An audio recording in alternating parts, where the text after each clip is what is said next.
Bonjour à tous, aujourd'hui je vous présente comment faire une macro sur Excel. Tout d'abord, on commence par une simple définition d'une macro.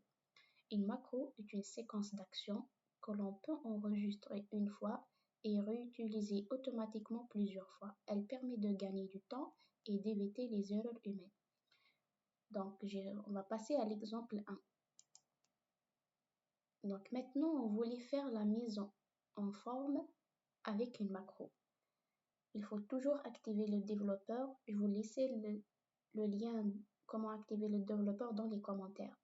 Donc, on va sélectionner le nom et l'âge et la ville. Ensuite, on clique sur développeur, enregistrer une macro. On va donner un nom pour la macro. Nous, on va lui donner mise en forme.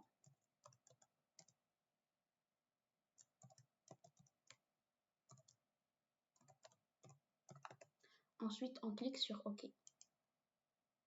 Donc là, la macro, elle est en train d'enregistrer. Donc, on va les sélectionner comme ça. Ensuite, on vient sur Accueil. On va mettre la mise en forme. On va les mettre en gras. Ensuite, on va faire ici une couleur. Par exemple, on va faire le vert. Ici, on va faire par exemple la couleur rouge. On va les centrer. Donc là, on a fait la mise en forme pour la première case du tableau. Qu'est-ce qu'on va faire maintenant? On va arrêter la macro. Donc, on vient sur Développeur, arrêter l'enregistrement de la macro.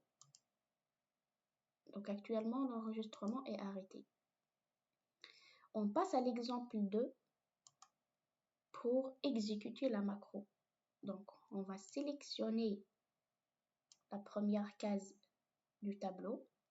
On vient sur Développeur, Macro, et on va sélectionner la mise en forme.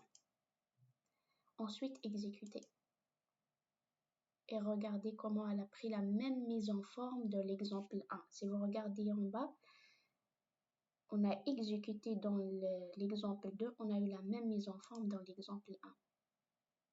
Et cela, ça revient à la définition de macro. C'est une séquence d'actions qu'on peut enregistrer une seule fois. Donc nous, on a enregistré la macro dans l'exemple 1 une seule fois.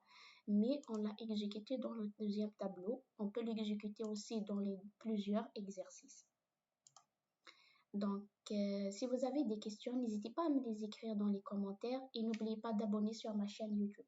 À très bientôt!